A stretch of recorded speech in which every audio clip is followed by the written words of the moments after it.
একটু কি ছিল? তুই যদি পশু পাখি না দেখিস, শুধু যদি হাঁটিস, তাহলে এত টাকা দিয়ে ঢুকলাম কেন?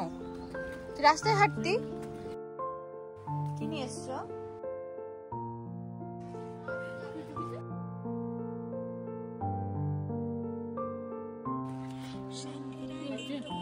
হ্যালো এভরিওয়ান, আমি সুস্মিতা। আমার নতুন একটি ব্লগে আপনাদের অনেক অনেক স্বাগতম। আশা করি সবাই খুব ভালো আছেন, সুস্থ আছেন, আর আমরাও খুব ভালো আছি। তো চলুন, আজকে দার্জিলিংয়ের মেলার মধ্যে যে হোটেলটায় আমরা ছিলাম, সেই হোটেলের লাস্ট ডের ব্লগটা নিয়ে চলে এসেছি।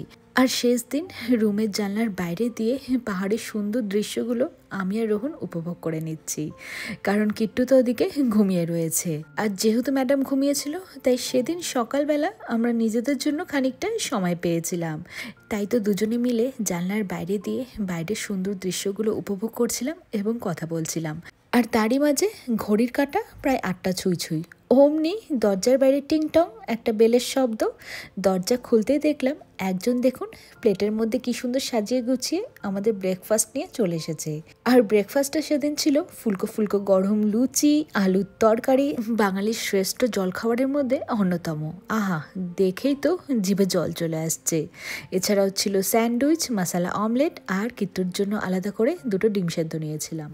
তো ফাইনালি এখন 9:45 মতো বাজে। কিট্টুকে ঘুম থেকে তোলা হলো, তো কিছুতেই ওর চোখ খুলছে না। ওইভাবে ওকে তেল মালিশ করলাম, তাও শুয়ে আছে। তো এখন রোহন ওকে স্নান করাতে নিয়ে গেছে। আমরা দুজন তো রেডি আছি। তো রোহন স্নান করাতে নিয়ে গেছে, আমি ওকে তারপর রেডি করাবো, তারপর আমরা বেরিয়ে পড়বো। কিট্টু তুমি রেডি? ওই কি পরেছো তুমি? ক্রুশের জামা দার্জিলিং থেকে কিনেছো এটা? পাপাও রেডি। কি নিয়েছো এটা? পিলো। কি নিয়ে এসছো? পিলোটা হাতে তোমার, রেখে দাও পিলোটা। তো আমরা তিনজনেই রেডি হয়ে গিয়েছি, দেখতেই পাচ্ছেন। আর আমাদের তো ব্রেকফাস্ট হয়ে গিয়েছিল। আর কিট্টুকে ব্রেকফাস্টের মধ্যে ওই একটু মুড়ি, খই আর ডিম সেদ্ধ একটা খাইয়ে দিয়েছি। এবার চলুন ব্যাগপত্র নিয়ে বেরিয়ে পড়ি। ব্যাগপত্র তো কালকে রাতেই কিছুটা গুছিয়ে রেখেছিলাম, আর আজকেও সকালে কিছুটা গুছিয়ে নিলাম। এবার আমরা তো রেডি বেরোনোর জন্য। তো সে মতোই গাড়ির ড্রাইভারকে ফোন করে জানতে পারলাম তার এখানে পৌঁছতে 30 মিনিটের মতো সময় লাগবে। এবার 30 মিনিট ওই হোটেলের রিসেপশনে বসে থাকার থেকে ভাবলাম ম্যালের মধ্যেই একটু হেঁটে আসি। আর যেমনি ম্যালের মধ্যে হাঁটা শুরু করেছি, এখানে তো জানেনই ঘোড়ায় চড়ার সুযোগ রয়েছে। এবার কিট্টু এই ঘোড়ায় উঠবেই উঠবে, মানে এখানে যতগুলো ঘোড়া রয়েছে কিট্টু সবগুলাতেই ঘুরে ফেলেছে। আর এই যে দেখুন, আজকে যে সুন্দর সাদা ঘোড়াটাই চড়ে ঘুরছে, সেই ঘোড়াটাই বাকি ছিল। যাক, শেষ দিনে সেটাও পূর্ণ হয়ে গেল।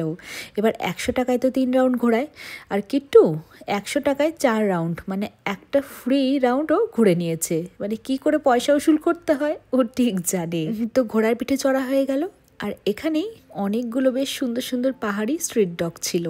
আমার না ওদেরকে একটু বিস্কুট খাওয়ানোরও ইচ্ছে ছিল, আবার মনে মনে আমি ভয়ও পাই। তাই দূর থেকেই ওদেরকে বিস্কুট খাইয়ে দিয়ে এবার ব্যাগপত্র নিয়ে চলুন বেরিয়ে পড়ি। এবার গাড়িতে ওঠার জন্য আমাদের প্রায় 10 মিনিট হেঁটে হেঁটে ভানু ভবনের সামনে যেতে হবে। তবে হোটেলের একজন স্টাফ এসেছিলেন, উনি আমাদের ব্যাগপত্রগুলো এগিয়ে দিয়ে গিয়েছিলেন। সত্যি বলতে স্টাফরা ভীষণ ভালো ছিল। তো এবার আমরা তো দার্জিলিং ছেড়ে অন্য কোথাও যাব, কিন্তু যাওয়ার আগে ভাবলাম দার্জিলিংয়ের জুটা ঘুরে গেলে কেমন হয়। কিট্টুর হয়তো এখানে খুব ভালো লাগবে। তো সে মতোই দার্জিলিংয়ের ভানু ভবন থেকে মাত্র 5 মিনিটের মধ্যে গাড়ি করে আমরা জুর সামনে পৌঁছে গেলাম। এবার চলুন টিকিট কেটে ভিতরে প্রবেশ করি। এবার ফিরে যাওয়ার সময়ও যার জন্য একটু সময় করে এই চিড়িয়াখানায় আসা, মানে কিট্টুর জন্য। আমি আর রোহন তো আগেও এসে ঘুরে গিয়েছি, তবে ভেবেছিলাম কিট্টুর মনে হয় এখানে এসে খুব ভালো লাগবে, কারণ ও এতদিন বইয়ের পাতায় যেসব অ্যানিমেলগুলো দেখেছে পড়েছে, আজকে সরাসরি সামনে থেকে দেখবে। ও মা, আমরা তো ভীষণ ভুল ভেবেছিলাম। কিট্টুর এই চিড়িয়াখানায় এসে ও সবের মধ্যে কোনো ইন্টারেস্ট নেই, বরং এত ফাঁকা জায়গা দেখে ও শুধু হাঁটবে। আর এই পাহাড়ি রাস্তায় আমরাই রীতিমতো হাঁটতে হাঁটতে হাঁপিয়ে যাচ্ছি, কিন্তু ওর মধ্যে তার কোনো লেশমাত্র নেই। এত এনার্জি যে ছোট্ট ছোট্ট পাগুলো নিয়ে পাহাড়ি রাস্তায় দিব্যি হেঁটে হেঁটে ঘুরে বেড়াচ্ছে। যে কটাও অ্যানিমেল দেখেছে না, আমরাই জোর করে কোলে করে ওকে নিয়ে দেখিয়েছি। মানে চিড়িয়াখানায় যখন নিয়ে এসেছি, জীবজন্তু দেখবে না, ওকে দেখতেই হবে। তো জোর করে করে কয়েকটা ওকে দেখিয়েছিলাম। তারপরেই দেখুন না, কোল থেকে নেমে শুধু হাঁটবে না, রীতিমতো দৌড়বে, তাও আবার এই পাহাড়ি রাস্তায়।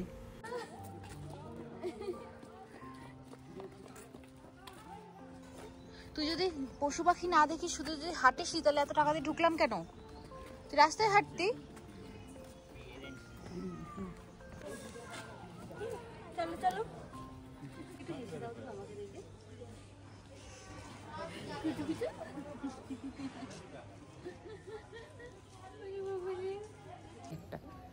এই দেখ কিট্টু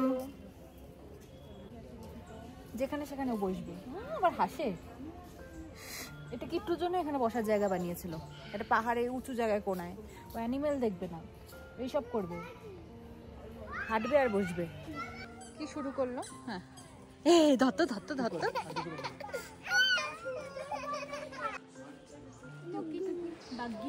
কিট্টু কি এটা? মুরগি। মুরগি, আচ্ছা। কুকু কুকু কুকু।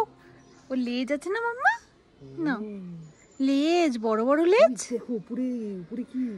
উপরে কি মামা? তো ফাইনালি ঘুরতে ঘুরতে আমরা এখন জুয়ের লাস্ট পার্টে চলে এসেছি। যদিও বা চিড়িয়াখানাটা খুব বেশি বড় নয়, কিন্তু কিট্টুর জন্য এদিক ওদিক হেঁটে হেঁটে ঘুরতে ঘুরতে আমাদের বেশি সময় লেগে গেল। আবার এদিকে মোগলিদের দেখেছে, এখন এদের পিঠে চড়ে বসবে। এখান থেকে ওকে কিছুতেই নামানো যাচ্ছিল না। তারপরে যাই হোক, বইয়ের পাতায় চিতাও দেখেছিল, টাইগারের থেকেও চিতা ওর বেশি ফেভারেট। তো জুতে এসে চিতাকে সামনাসামনি দেখতে পেয়ে একটু শান্ত হয়েছিল। চিতাকে টাটা দিয়ে দাও। টাটা চিতা, চল আমরা যাই। এই উঠেছে, কিট্টুর দিকে তাকিয়েছে। স্ট্যাচু।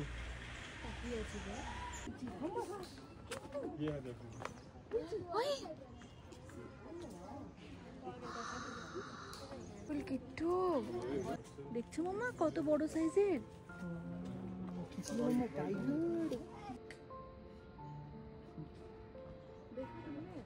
কিট্টু কি ছিল? উফ, আর ওটা কি ছিল ওইখানে? ওখানে ওটা কি দেখলে বড়টা? দিদি দেখলো, ও দিদি ওটা। আচ্ছা, আর বড়টা ওখানে কি ছিল কিট্টু? ও বললো বাবা।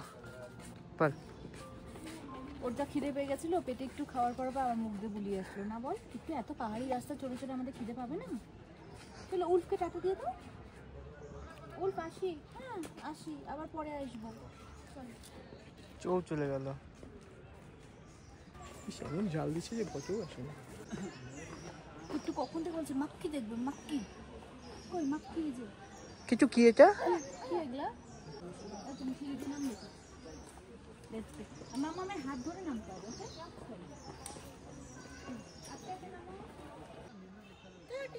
আবার 1 2, হ্যাঁ 1 2 3, ওরে বাবা রে, 4 5, আস্তে আস্তে। আমি তো কিট্টুর মাথায় তো ফার্স্ট পাই না। 6, আস্তে মামা। কিট্টু, তোর বাবার জুতোর লেস আবার খুলে গেছে, এবার আমি ভালো মতো টাইট করে বেঁধে দেবো। তো চিড়িয়াখানা আমাদের ঘোরা কমপ্লিট। তো এরই মাঝখানে পশু পাখি দেখতে দেখতে কিট্টুকে আমরা একটু খাইয়েও দিয়েছিলাম, কারণ সকালে বেরোনোর সময় ও খুব একটা বেশি হেভি ব্রেকফাস্ট করেনি, একটু মুড়ি আর একটু ডিম সেদ্ধই খেয়েছিল। তাই আজকে চিড়িয়াখানার ভেতরেই ওকে আর একটু ডিম সেদ্ধ, ওদিকে কলা, এইসবও খাইয়ে দিয়েছি। পরে আমরা যখন লাঞ্চ করব তখন না হয় আমাদের সাথেও ভাত সবজি এইসব খেয়ে নেবে। তো চিড়িয়াখানা থেকে আমাদের গাড়িটা যেখানে পার্ক করেছিল সেখানেও হেঁটে হেঁটে প্রায় 15 মিনিটের মতো সময় লেগেছিল পৌঁছতে। তারপরে গাড়িতে উঠেই এদিকে দেখুন কিট্টু ঘুমিয়েও পড়েছে। আর বাইরে এরই মধ্যে ঝমঝমিয়ে বৃষ্টি শুরু হয়ে গিয়েছে। মনে হয় আজকে বৃষ্টিটা সারাদিনই থাকবে। যাই হোক, আমরা ওই 2 দিনের মতো দার্জিলিংয়ে ছিলাম, ওয়েদারটা কিন্তু মন্দ পাইনি। ফিরে যাওয়ার দিন একটু বৃষ্টি পেলাম। এবার ব্যাগপত্র নিয়ে বেরিয়ে পড়েছি, মানে ট্রিপটা কিন্তু এখানেই শেষ হচ্ছে না। দার্জিলিংয়ের মেন সিটি শহর থেকে একটু দূরে একটু নয় বরং অনেকটাই দূরে। তো আমরা থাকবো দার্জিলিং ডিস্ট্রিক্টেরই অন্য একটা অফবিট জায়গায়। আর সেই যাওয়ার সময় রাস্তায় দেখুন না পাইন ফরেস্ট দেখতে পেলাম। তো ড্রাইভার দাদা গাড়িটা সাইডেই দাঁড় করিয়েছিল, তবে আমার ইচ্ছে থাকলেও গাড়ি থেকে নামতে পারিনি। যদিও বা বৃষ্টিটা এদিকে খুব একটা বেশি ছিল না, কিন্তু কিট্টু আমার কোলে নিশ্চিন্তে যেভাবে গভীর ঘুমোচ্ছিল, আমার আর ওর ঘুম ভাঙিয়ে এখানে নামতে মন চাইলো না। তাই আমার পাইন ফরেস্ট নিজের চোখে সামনাসামনি দেখা না হলেও কি হবে, রোহন নেমেছিল আর আমার জন্য ভিডিও করে নিয়ে এসেছিল, সেটাই এতক্ষণ আপনাদের সাথে শেয়ার করলাম। আই লাভ লেপচা জগৎ। জায়গাটায় অনেক টুরিস্টরাই আসে এবং এখানে দাঁড়িয়ে ফটো তোলে। আর দেখুন সত্যি জায়গাটা কি সুন্দর, তাই না? পাহাড়ের কোলে কুয়াশায় ঘেরা চারিদিকটা, আর তারই মধ্যে সারি সারিভাবে পাইন গাছগুলো মাথা উঁচু করে দাঁড়িয়ে রয়েছে। দেখতে অসাধারণ লাগছে, তাই না? এবার চলুন আমরা আবার গাড়ি নিয়ে বেরিয়ে পড়ি আমাদের গন্তব্যের উদ্দেশ্যে। যেখানে যাচ্ছি পৌঁছতে ওই ধরে নিন আরও 1 থেকে 1.5 ঘন্টা সময় লেগেই যাবে। এবার যাওয়ার পথে আরও একটা জায়গা রিসেন্টলি খুব বিখ্যাত হয়েছে, সেটা হলো দার্জিলিংয়ের পেহেলগাঁও। এখানে অনেকেই দাঁড়িয়ে ফটো তুলেছে, যে ফটোগুলো খুব ফেমাস হয়েছে, যেগুলো আমরা ইনস্টাগ্রাম ফেসবুকে দেখেছি। তো ভাবলাম যাওয়ার পথেই যখন এই জায়গাটা পড়ছে, তাহলে এই জায়গাটা একবার ঘুরিয়েই যাই। এবার সত্যি বলতে ফটোগুলো যত অসাধারণ আসে, জায়গাটা কিন্তু ততটাও সুন্দর নয়। একটা বিশাল বড় মাঠ রয়েছে, তার ওই সাইডে সারি সারিভাবে পাইন গাছ রয়েছে। এবার রোদ উঠলে আপনারা এখানে আসতেই পারেন, কিন্তু আমি বলবো বৃষ্টির মধ্যে একদম এই জায়গায় আসবেন না। একে তো রাস্তাটা একদম ভালো নয়, গাড়ি নিয়ে আসার মতো নয়, বাইক নিয়ে আসলে ঠিক রয়েছে। তবে যে জায়গাটাকে কাশ্মীরের পেহেলগাঁও জায়গার সাথে তুলনা করছে, সেই জায়গাটায় বৃষ্টিতে এলে পরে কিন্তু আপনাকে জোক অবশ্যই ধরবে, কারণ ভীষণ এখানে জোক রয়েছে। রোহনরা তো একটু গাড়ি থেকে নেমেছিল দেখার জন্য, আমি অবশ্য নামতে পারিনি, কিট্টু যেহেতু আমার কোলে ঘুমোচ্ছিল। তবে ওরা দেখেছে দুটো ছেলেকে এমনই জোক ধরেছে, রীতিমতো তারা গামছা পরে খালিগা হয়ে দেখছে যে আর কোথায় কোথায় শরীরে জোক রয়েছে। সেটা দেখেই ড্রাইভার এবং রোহন দুজনেই ভয় পেয়ে গাড়ি নিয়ে আবার আমাদের পরবর্তী গন্তব্যের দিকে রওনা দিয়েছি। এবার এখানে এলে পরে কিন্তু একটু সাবধান, এইসব ব্যাপারগুলো নজরে রাখতে হবে। যাই হোক, আবারও চলুন পাহাড়ের আঁকাবাঁকা পথ দিয়ে সারি সারি পাইন গাছগুলোকে পেছনে ফেলে দিয়ে, এমনকি যেহেতু বাইরে বৃষ্টি হচ্ছিল, আমি তো মাটির ভেজা ভেজা সোদা গন্ধ এবং পাইন গাছের মিষ্টি মিষ্টি গন্ধ পাচ্ছিলাম। তো সেই সব পেরিয়েই যত এগিয়ে চলছি, মনে হচ্ছে এবার একটু একটু করে খিদে পাচ্ছে। তো সেই মতোই যিনি আমাদের ড্রাইভার দাদা ছিলেন, উনি রাস্তার সাইডে এরকম একটা খাওয়ারের মানে ভাতের হোটেল রয়েছে, সেখানে গাড়িটা দাঁড় করালেন। এবার চলুন ভেতরে গিয়ে ঝটপট করে কিছু খাওয়ার অর্ডার দিয়ে ফেলি। আর যে অফবিট জায়গায় আমরা যাচ্ছি, সেখানেও আমাদের কিন্তু লাঞ্চের ব্যবস্থা রয়েছে।